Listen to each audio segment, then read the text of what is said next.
Hi, good morning. അങ്ങെൻ്റെ മാതാവു പിതാവുമങ്ങ്, അങ്ങൻ സഖാബന്ധുവുമങ്ങു തന്നെ. അങ്ങെൻ്റെ വിദ്യാധനമങ്ങു മാത്രം, അങ്ങാണെനിക്കൊക്കെയുമെൻ്റെ ദേവ. ശ്രീമദ് ഭഗവത്ഗീത 6-ാം അധ്യായം ധ്യാനയോഗം. 8-ാമത്തെ ശ്ലോകമാണ് ചൊല്ലുന്നത്. ജ്ഞാനവിജ്ഞാനതൃപ്താത്മാ കൂടസ്ഥോ വിജിതേന്ദ്രിയ, യുക്ത ഇത്യുച്യതേ യോഗി സമലോഷ്ടാശ്മകാഞ്ചന. മലയാളം. ജ്ഞാനവിജ്ഞാന സംതൃപ്തൻ അചലൻ വിജിതേന്ദ്രിയൻ, മണ്ണും പൊന്നും തുല്യമായിട്ടെണ്ണുവോൻ യുക്തനായിടും. ജ്ഞാനവിജ്ഞാന തൃപ്താത്മാ, ജ്ഞാനവിജ്ഞാനങ്ങൾ കൊണ്ട് സംതൃപ്തി നേടിയവനും, കൂടസ്ഥഃ ഇളക്കമില്ലാത്തവനും, വിജിതേന്ദ്രിയഃ ഇന്ദ്രിയങ്ങളെ ജയിച്ചവനും, സമലോഷ്ടാശ്മകാഞ്ചനഃ മൺകട്ടയും കല്ലും സ്വർണവും എല്ലാം തുല്യമായി കാണുന്നവനുമായ യോഗിയെ യുക്തഃ ഇതി ഉച്യതേ, യോഗാരൂഢനെന്ന് വിളിക്കുന്നു. കഴിഞ്ഞ ശ്ലോകത്തിൽ നമ്മുടെ മനസ്സ് തന്നെ നമുക്ക് ശത്രുവായിട്ടും ബന്ധുവായിട്ടും വർത്തിക്കുന്നതാണ് പറഞ്ഞത്. അപ്പോൾ യോഗാരൂഢനായിട്ടുള്ള ഒരാളുടെ മനസ്സ് എപ്പോഴും അവർക്ക് അല്ലെങ്കിൽ ആ യോഗിക്ക് ഒരു സുഹൃത്തായിരിക്കും എന്നുള്ളത് ഒന്നുകൂടെ ഉറപ്പിക്കാൻ വേണ്ടിയിട്ട് വീണ്ടും ഒന്ന് വിസ്തരിച്ച് കൊടുക്കുകയാണ് അർജുനന്. അപ്പോൾ നമ്മൾ ഈ യോഗാരൂഢൻ്റെ ലക്ഷണത്തിൽ നമ്മളെല്ലാം ഇപ്പോൾ ലൗകികന്മാരാണ്, സംസാര സാഗരത്തിൽ ഇങ്ങനെ പെട്ട് ഉഴലുകയാണ്. പക്ഷേ യോഗികളാണെങ്കിൽ ജ്ഞാനവിജ്ഞാനങ്ങൾ കൊണ്ട് സംതൃപ്തനാണ്. അപ്പം ജ്ഞാനം എന്ന് പറഞ്ഞാൽ നമ്മൾക്ക് ബുക്കുകളിൽ നിന്നും മറ്റ് പ്രഭാഷണങ്ങളിൽ നിന്നും മറ്റുമെല്ലാം കിട്ടുന്ന, ശാസ്ത്രങ്ങളിൽ നിന്ന് കിട്ടുന്ന ഒരു അറിവാണ് ജ്ഞാനം. അത് അറിവ് മാത്രമേ ആയിട്ടുള്ളൂ. ഇപ്പോൾ ഭഗവത്ഗീത മുഴുവൻ പഠിക്കുന്നു, അതിൽ നിന്ന് നമ്മൾ കുറേ കാര്യങ്ങൾ മനസ്സിലാക്കുന്നു, അതായത് അതിൻ്റെ തത്വങ്ങൾ മനസ്സിലാക്കുന്നു. അത് ജ്ഞാനമാണ്. ഇനി അത് നമ്മളുടെ അനുഭവത്തിലേക്ക് എത്തുമ്പോഴാണ് അത് വിജ്ഞാനമായിട്ട് മാറുന്നത്. അപ്പം നമുക്ക് കിട്ടിയിട്ടുള്ള അറിവിനെ മനനം ചെയ്തുകൊണ്ട് നമ്മൾ അതിനെ അനുഭവിക്കുക, അതിൻ്റെ അനുഭവം നമ്മൾക്ക് കിട്ടുമ്പോഴാണ് അതിനെ വിജ്ഞാനമെന്ന് പറയുന്നത്. അപ്പോൾ ഇത് രണ്ടും അടങ്ങിയിട്ടുള്ള, അല്ലെങ്കിൽ ഇത് രണ്ടും നേടിയെടുത്തവരാണ് ആര്? യോഗാരൂഢൻ. കൂടസ്ഥഃ നിശ്ചലാവസ്ഥയിലിരിക്കുന്ന ആളാണ്. അതായത് എന്ത് വന്നാലും കുലുങ്ങില്ല, ഒരു ഉറച്ച ഒരു വിശ്വാസം അവർക്കുണ്ടാവും, ഒരു മാറ്റവുമില്ലാതെ നിലകൊള്ളുന്ന ആളാണ്. അപ്പോൾ എങ്ങനെയാണ് ഈ കൂടസ്ഥനാവുന്നത്? നമ്മൾക്ക് ആദ്യം അറിവ് കിട്ടുന്നു, ആ അറിവ് നമ്മൾക്ക് അനുഭവത്തിൽ കൂടെ വരുന്നു, ആ അനുഭവത്തിൽ കൂടെ വരുമ്പോൾ നമുക്കൊരു പരമാനന്ദം ലഭിക്കുന്നു. ആ പരമാനന്ദത്തിൽ മുഴുകുമ്പോൾ നമ്മളൊരു നിശ്ചലാവസ്ഥയിലേക്ക് എത്തുന്നു. അപ്പോൾ അങ്ങനെ കൂടസ്ഥനാണ് യോഗി. ഇനി വിജിതേന്ദ്രിയ, എല്ലാ ഇന്ദ്രിയങ്ങളെയും തൻ്റെ വരുതിക്ക് വരുത്തിയവനാണ്, എല്ലാ ഇന്ദ്രിയങ്ങളെയും വിജയിച്ചവനാണ് യോഗി. സമലോഷ്ടാശ്മകാഞ്ചനഃ, ലോഷ്ടം എന്ന് പറഞ്ഞാൽ മൺകട്ടയാണ്, അശ്മം എന്ന് പറഞ്ഞാൽ കല്ലും, പിന്നെ കാഞ്ചനം നമുക്കറിയാം സ്വർണമാണ്. ഇത് സാധാരണ ഒരു ലൗകികൻ ചിന്തിക്കുമ്പോൾ ഒരു മൺകട്ടയുണ്ട്, ഒരു കല്ലുണ്ട്, ഒരു സ്വർണത്തിൻ്റെ ഒരു കോയിനുണ്ട്, അല്ലെങ്കിൽ എന്തെങ്കിലും ഉണ്ടെങ്കിൽ അതിന് മൂന്നിനും നമ്മൾ നോക്കുമ്പോൾ 3 വിലകളും, അതായത് ഓരോന്നിൻ്റെയും പ്രാധാന്യം വ്യത്യസ്തമാണ് അവിടെ. പക്ഷേ ഒരു സമചിത്തനായിട്ടുള്ള ഒരാൾക്ക് ഇത് 3ഉം ഒരുപോലെയാണ്. ഇപ്പോൾ നമ്മളോടത് ഈ മണ്ണെടുത്തിട്ട് ഇതൊന്ന് അങ്ങോട്ട് വലിച്ചെറിയൂ അല്ലെങ്കിൽ വെള്ളത്തിലിടുമെന്ന് പറഞ്ഞാൽ നമ്മൾ ചെയ്യും, ഒരു കല്ലാണെങ്കിലും ചെയ്യും. പക്ഷേ ഒരു സ്വർണത്തിൻ്റെ കോയിൻ അങ്ങോട്ട് പുഴയിലേക്ക് വലിച്ചെറിഞ്ഞോളൂ എന്ന് പറഞ്ഞാൽ ചിലപ്പോൾ നമ്മളൊന്ന് ചിന്തിക്കും, വേണോ, ചെയ്യണോ, അത് ശരിയാണോ? കാരണം എന്താണ്? ഇന്നത്തെ സ്വർണത്തിൻ്റെ വില നമുക്കറിയാലോ. അപ്പോൾ അത് വില പിടിപ്പുള്ള സാധനമാണ്. മൺകട്ട എന്ന് പറഞ്ഞാൽ വിലയില്ലാത്ത സാധനമാണ്. അങ്ങനെയൊക്കെ തിരിച്ച് ചിന്തിക്കുന്നത് ആരാണ്? സാധാരണക്കാരനായ നമ്മളാണ്. ഒരു സർവാരൂഢനായിട്ടുള്ള ഒരു യോഗി ഇങ്ങനെയൊന്നും ചിന്തിക്കില്ല. അദ്ദേഹത്തോട് പറഞ്ഞു കഴിഞ്ഞിട്ടുണ്ടെങ്കിൽ ചിലപ്പോൾ 3ഉം ഒരുപോലെ തന്നെയായിരിക്കും. അപ്പോൾ 3ഉം തന്നെ എറിഞ്ഞു കളഞ്ഞതും വരും. അപ്പോൾ ഇത് വിലയില്ലാത്തത്, ഇത് വിലപിടിപ്പുള്ളത് എന്നുള്ള ഒരു തത്വം അവർ എടുക്കുന്നേ ഉണ്ടാവില്ല, ആ അർത്ഥത്തിൽ എടുക്കുന്നേ ഉണ്ടാവില്ല. എല്ലാം ഒരുപോലെ തന്നെയാണ് എടുക്കുന്നത്. അങ്ങനെ ഇന്ദ്രിയങ്ങളെയൊക്കെ ജയിച്ചു കഴിഞ്ഞാൽ അവരെയാണ് എന്ത് വിളിക്കുന്നത്? യോഗാരൂഢനെന്ന് വിളിക്കുന്നത്. അപ്പോൾ അവർ ഈ മനസ്സിൻ്റെയും ബുദ്ധികളുടെയും ഒക്കെ മുകളിലുള്ള ആത്മാവിൻ്റെ ലോകത്തിലേക്ക് എത്തുകയാണ്. ദിവ്യമായിട്ടുള്ളൊരു ലോകമാണത്. അവിടെ എത്തിക്കഴിഞ്ഞാൽ എന്താണ് നമുക്ക് ആനന്ദം, പരമാനന്ദമാണ് നമുക്ക് കൈവരാൻ പോകുന്നത്. അപ്പോൾ അങ്ങനെ എത്തിക്കഴിഞ്ഞാൽ നമുക്ക് അവരെയാണല്ലോ യോഗാരൂഢൻ എന്ന് വിളിക്കുന്നത്. അപ്പോൾ ഭൗതിക ലോകത്തിൽ അവർക്ക് യാതൊരു ചിന്തയും ഉണ്ടാവില്ല. ഇതാണ് ഒരു യോഗാരൂഢൻ്റെ ലക്ഷണം എന്ന് പറഞ്ഞു കൊടുക്കുകയാണ്. ഇനി 9ാമത്തെ ശ്ലോകം. സുഹൃത് മിത്ര അരി ഉദാസീന മധ്യസ്ഥ ദ്വേഷ്യ ബന്ധുഷു സാധുഷ്വപി ച പാപേഷു സമബുദ്ധിർ വിശിഷ്യതേ. സുഹൃത് മിത്രാര്യുദാസീന മധ്യസ്ഥദ്വേഷ്യ ബന്ധുഷു സാധുഷ്വപി ച പാപേഷു സമബുദ്ധിർ വിശിഷ്യതേ. മലയാളം. മിത്രശത്രുക്കളിൽ പോലും ദിഷ്ടബന്ധുക്കൾ തന്നിലും സജ്ജനം ദുർജനം തന്നിൽ സമബുദ്ധി വിശിഷ്ടനാം. സുഹൃമിത്ര അരി ഉദാസീന. സുഹൃത്ത് അതായത് നമ്മൾക്ക് നല്ല കാര്യം മാത്രം നമ്മൾക്ക് വരട്ടെ എന്ന് ചിന്തിക്കുന്ന നമ്മുടെ ഏറ്റവും വിശ്വസ്തനായിട്ടുള്ള ഒരു മിത്രം അല്ലെങ്കിൽ സുഹൃത്ത്. ഇനി മിത്രം എന്ന് പറഞ്ഞാൽ നമ്മുടെ ഒരു സുഹൃത്ത് തന്നെ, പക്ഷേ ആദ്യത്തെ ആളേക്കാളും അത്ര തന്നെ ബന്ധം ഉണ്ടാവില്ല, കുറച്ചും കൂടെ നമ്മളൊരു അകൽച്ച പാലിക്കും. അരി ശത്രുവാണ്. ഉദാസീനൻ രണ്ട് ഭാഗങ്ങളിലും രണ്ടു പേർക്കും ശുഭമായിട്ട് നല്ലത് വരട്ടെ എന്ന് ചിന്തിക്കുന്ന ആളാണ്. മധ്യസ്ഥൻ രണ്ടുപേർക്കും ഹിതം മാത്രം ആശ്വസിക്കുന്നവനാണ്.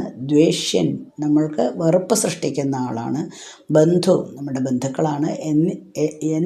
ആൾക്കാരിലും സാധുഷ്വപി ച പാപേഷു സമബുദ്ധി വിശിഷ്യതേ. പുണ്യവാന്മാരിലും പാപികളിലും സമബുദ്ധിയുള്ളവൻ വിശിഷ്ടനായി മാറുന്നു.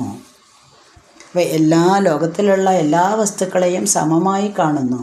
അതാണ് യോഗാരൂഢൻ എന്നാണ് മുന്നത്തെ ശ്ലോകങ്ങളിലെല്ലാം നമ്മൾ പറഞ്ഞത്.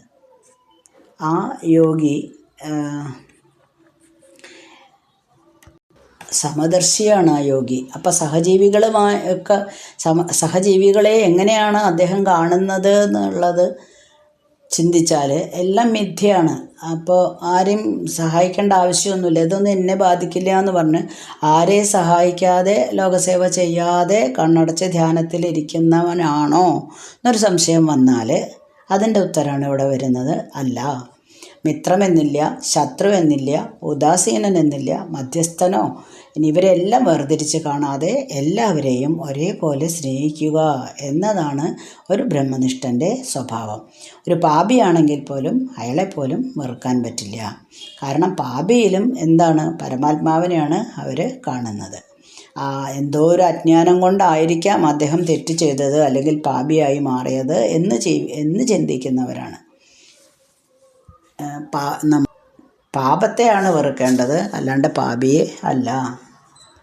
അതിൽ കുറേ പേര് പറയുന്നുണ്ടല്ലേ. സുഹൃത്ത് എന്ന് പറഞ്ഞാൽ നമ്മുടെ ഉറ്റ സുഹൃത്താണ്. ഉറ്റ സുഹൃത്ത് എന്ന് പറഞ്ഞാൽ നമ്മൾക്ക് മനസ്സ് മുഴുവനും തുറക്കാൻ പറ്റുന്ന ഒരു സുഹൃത്ത്. നമ്മളുടെ സന്തോഷങ്ങളിലും നമ്മുടെ സങ്കടങ്ങളിലും നമ്മളോടൊപ്പം തന്നെ നിൽക്കുന്നതാണ് എന്ന് പറഞ്ഞാൽ. അപ്പോൾ നമ്മൾ 2-3 കുറച്ച് പരിചയപ്പെടുന്നു, അങ്ങനൊരു നമ്മൾക്ക് പറ്റിയ അതേ ആൾ, ഫിസിക്സിൽ പറയുകയാണെങ്കിൽ സെയിം വേവ് ലെങ്ത് എന്ന് പറയാം, അങ്ങനെയുള്ള ഒരാളെ നമ്മൾക്ക് കിട്ടുന്നു. നമ്മൾ അവരുമായിട്ടെല്ലാം പങ്കുവയ്ക്കുന്നു, അവരെ വിശ്വസിക്കാമെന്ന് മനസ്സിലാക്കുന്നു.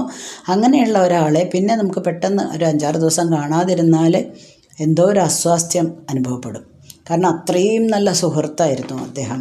അല്ലെങ്കിൽ അങ്ങനെയുള്ളവരെ മാത്രമാണ് നമ്മൾ സുഹൃത്തെന്ന് പറയുന്നത്. അടുത്ത് വരുന്നത് മിത്രമാണ്. മിത്രം എന്ന് പറഞ്ഞാൽ സുഹൃത്ത് തന്നെയാണ്, പക്ഷേ ഇടയ്ക്കൊക്കെ ഇങ്ങനെ അന്വേഷിക്കും. ഇപ്പോൾ ഇന്നത്തെ കാലത്താണെങ്കിൽ ഇടയ്ക്കൊക്കെ ഫോൺ വിളിക്കും, മെസ്സേജ് ചെയ്യും, കാര്യങ്ങളൊക്കെ അന്വേഷിക്കും. കണ്ടില്ലെങ്കിൽ വലിയ പ്രശ്നമൊന്നുമില്ല. കാരണം നമ്മൾ ഇടയ്ക്ക് മെസ്സേജൊക്കെ അയക്കുന്ന വിവരമൊക്കെ കിട്ടുന്നുണ്ട് ഇടയ്ക്ക്, അത്രയേ ഉള്ളൂ. മറ്റേത് അങ്ങനെയല്ല, ആ തലമേ വേറെയാണ്. ഇനി ശത്രുക്കളാണ്. നമ്മളെ ശത്രുക്കളായിട്ട് കാണുന്നവരാണ്. നമ്മൾ എത്ര ആത്മാർത്ഥമായിട്ട് പ്രവർത്തിച്ചു കഴിഞ്ഞാലും നമ്മളെ ശത്രുക്കളായിട്ട് കാണുന്നു. അപ്പോൾ നമുക്ക് അവരോട് എന്ത് ഭാവമാണ് ഉണ്ടാവുക? ശത്രുഭാവം തന്നെയാണ് ഉണ്ടാവുക. കാരണം നമ്മൾ അത്രയും ആത്മാർത്ഥമായിട്ട് അവരോട് പെരുമാറിയാലും അവർക്ക് നമ്മളോട് ദേഷ്യമാണെങ്കിൽ നമുക്ക് ശത്രുഭാവമാണ് ഉണ്ടാവുന്നത്. ഇനി ഉദാസീനൻ പറഞ്ഞാൽ വഴിയിൽ കണ്ടാൽ ഹായ് ഗുഡ് മോർണിംഗ് അല്ലെങ്കിൽ കണ്ടാലൊന്ന് ചിരിക്കും. പിന്നെ എപ്പോഴെങ്കിലും നമ്മൾ അങ്ങോട്ട് നടക്കുമ്പോഴോ ഒന്ന് കണ്ടാൽ ചിരിക്കും എന്നല്ലാണ്ട് പ്രത്യേകിച്ചൊരു ബന്ധമൊന്നുമില്ല. കാണുമ്പോൾ ഒരു സുഹൃത്താണോ ചോദിച്ചാൽ സുഹൃത്തൊന്നും പറയാൻ പറ്റില്ല. കാണുമ്പോൾ എപ്പോഴും നമ്മൾ കാണുന്ന ഒരു പരിചയക്കാരെന്ന് മാത്രമേ പറയാൻ പറ്റുള്ളൂ. പിന്നെ പറയണത് മധ്യസ്ഥൻ എന്നാണ്. രണ്ട് കൂട്ടർക്കും, അതായത് തെറ്റ് പറയുന്നവനും ശരി പറയുന്നവനും നല്ലത് ഉപദേശിച്ച് കൊടുക്കുന്ന ഒരാൾ. അപ്പോൾ ഒരു ചെറിയ റെസ്പെക്റ്റ് അവരോടുണ്ടാവും. കാരണം നമ്മൾ രണ്ടുപേര് തമ്മിലുള്ള വലിയൊരു തർക്കം തീർക്കുകയാണ്. അതിന് വേണ്ടിയിട്ടൊരു മധ്യസ്ഥനെ വിളിക്കുന്നു. അപ്പോൾ ആ മധ്യസ്ഥൻ്റെ മുന്നിൽ വെച്ച് രണ്ടുപേരും അങ്ങോട്ടും ഇങ്ങോട്ടും അവരുടെ വിഷമങ്ങൾ പറയുന്നു. അതിൽ അവർ ഒരു സൊല്യൂഷൻ ഈ മധ്യസ്ഥൻ കാണുന്നു. അപ്പം നമുക്കൊരു ചെറിയ റെസ്പെക്റ്റ്, ഇവർ കാരണമല്ലേ ഞങ്ങളുടെ ഈ അടിപിടിയൊക്കെ അവസാനിച്ചതെന്നുള്ള ഒരു ചെറിയ റെസ്പെക്റ്റ് നമ്മൾ കൊടുക്കും. ഇനി ദ്വേഷികളാണ്, നമ്മൾക്ക് വെറുപ്പ് തോന്നുന്ന ആൾക്കാരാണ്. ചില ആൾക്കാർക്ക് മറ്റു ചില ആൾക്കാർക്ക് ജീവിതകാലം മുഴുവനായിട്ടും വെറുപ്പ് തോന്നും. ഒരു രക്ഷയില്ല. എന്തായാലും ശരി, അവരെ നമ്മളുടെ കൺമുന്നിൽ കാണുന്നത് പോലെ നമുക്ക് ദേഷ്യം വരും. അയാളെ കണ്ടാൽ തന്നെ, അയാൾ ഇപ്പോൾ ഒരു മീറ്റിങ്ങിന് വിളിക്കുകയാണ്, നാളെ ആരാ വരുന്നത്, ഇന്ന ആളാണ്, അയ്യോ എനിക്ക് അയാളെ കണ്ടുകൂടാ, അതുകൊണ്ട് ഞാനില്ല. നമുക്ക് അയാളെ കണ്ടാൽ പിന്നെ ആ മീറ്റിംഗ് അറ്റൻഡ് ചെയ്ത് വെറുതെ ആയി പോവും. അത്രയ്ക്കും മാനസികമായിട്ടുള്ള സംഘർഷം വരും.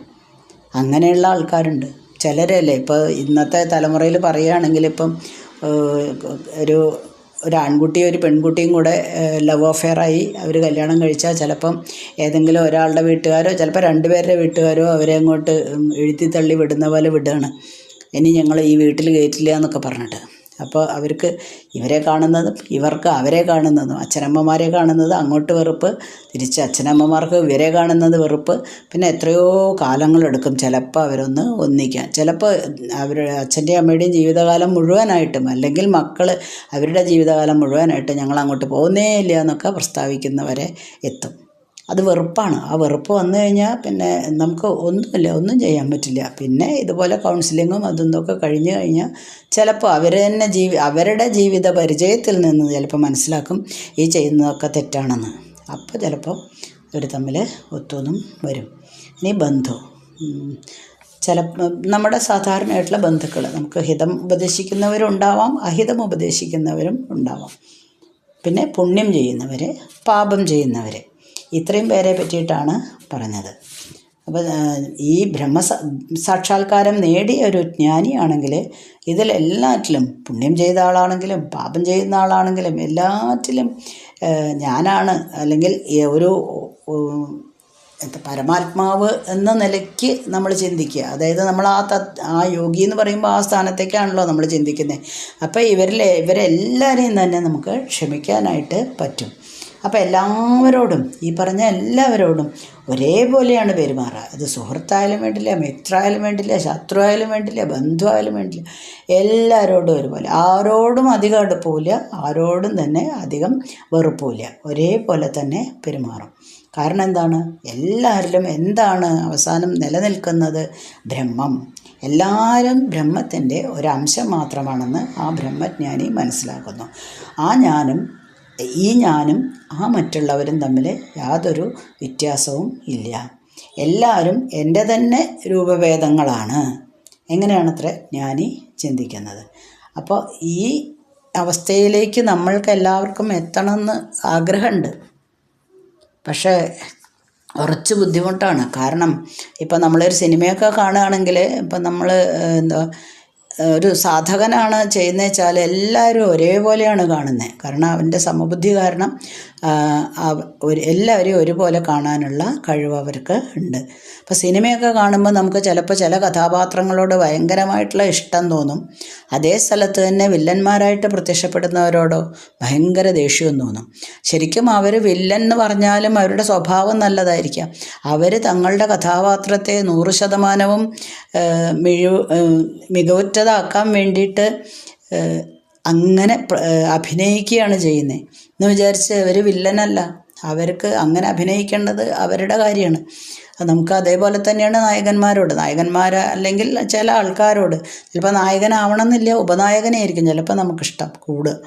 കാരണം അവരുടെ പെരുമാറ്റം, അല്ലെങ്കിൽ പെരുമാറ്റം എന്ന് പറയാൻ പറ്റില്ല, അഭിനയമാണത്. ആ കഥാപാത്രത്തെ അവരങ്ങോട്ട് ഏറ്റെടുക്കുകയാണ്. എന്നിട്ട് നമ്മൾ ആ കഥാപാത്രമായിട്ട് ശരിക്കും ജീവിക്കുകയാണ് ചെയ്യുന്നത്. അപ്പോൾ അത്രയും ഭംഗിയിൽ അവർ അവതരിപ്പിച്ചു എന്ന് വരും. അപ്പോൾ ഈശ്വരൻ അതാണ് സത്യം. ആ ഈശ്വരൻ തന്നെ പല രൂപത്തിലാണ് വരുന്നത്. ഇത് സാധാരണക്കാരന് മനസ്സിലാക്കാൻ കുറച്ച് ബുദ്ധിമുട്ടുണ്ട്. അവനോട് ചെന്നിട്ട് ഈശ്വരനാണ് എല്ലാം, ഇതൊക്കെ നിങ്ങളെല്ലാവരും ഈശ്വരൻ്റെ രൂപങ്ങളാണ് കേട്ടോ എന്നൊക്കെ പറഞ്ഞാൽ ഇവൻ നമുക്കും അങ്ങനെയൊക്കെ പറഞ്ഞാൽ അത് ഉൾക്കൊള്ളാനായിട്ട് കുറച്ച് ബുദ്ധിമുട്ടുണ്ട്. കാരണം എന്താ, നമ്മളും സാധാരണക്കാരനായിട്ടുള്ള ഒരു ലൗകികനാണ്. അപ്പോൾ ബാഹ്യമായിട്ടുള്ള ഒരു സന്തോഷത്തിലും സങ്കടത്തിലുമൊക്കെ നമ്മളുടെ ശ്രദ്ധ ഇങ്ങനെ തിരിഞ്ഞുകൊണ്ടിരിക്കുകയാണ്. അതുകൊണ്ടാണ് നമ്മുടെ മനസ്സേ അസ്വസ്ഥമാകുന്നത്. അപ്പോൾ സമചിത്തത നേടിയ ഒരാൾക്ക് അങ്ങനെ വരില്ല. സുഹൃത്തുക്കളാണെങ്കിലും ശത്രുക്കളാണെങ്കിലും ഉദാസീനന്മാരാണെങ്കിലും ആരാണെങ്കിലും അവരെ എല്ലാവരെയും സമഭാവനയോട് കൂടിയിട്ടാണ് വീക്ഷിക്കുന്നത്. കാരണം അവർക്ക് ജ്ഞാനവും വിജ്ഞാനവും എല്ലാം നേടിയിട്ടുണ്ട്, ഇന്ദ്രിയങ്ങളെയൊക്കെ ജയിച്ച് കഴിഞ്ഞിട്ടുണ്ട്. അപ്പോൾ ഈ അവസ്ഥയിലേക്ക് എത്താൻ ഒരു സാധകൻ എന്തെല്ലാം ചെയ്യണമെന്ന് വീണ്ടും ഇനി 10ാമത്തെ ശ്ലോകത്തിൽ വിവരിക്കുന്നുണ്ട്. അപ്പം നമുക്ക് 10ാമത്തെ ശ്ലോകം അടുത്ത ദിവസം ചൊല്ലാം. ഓക്കെ. അസ്മിൻ പരാത്മകൽപ്പന്നനുപാത്മകൽപ്പേതുമിത്തമുത്ഥാപിത പത്മയോനി അനന്തഭൂമാമരോഗരാശിം നിരുന്ധിവാദാലയവാസ വിഷ്ണു.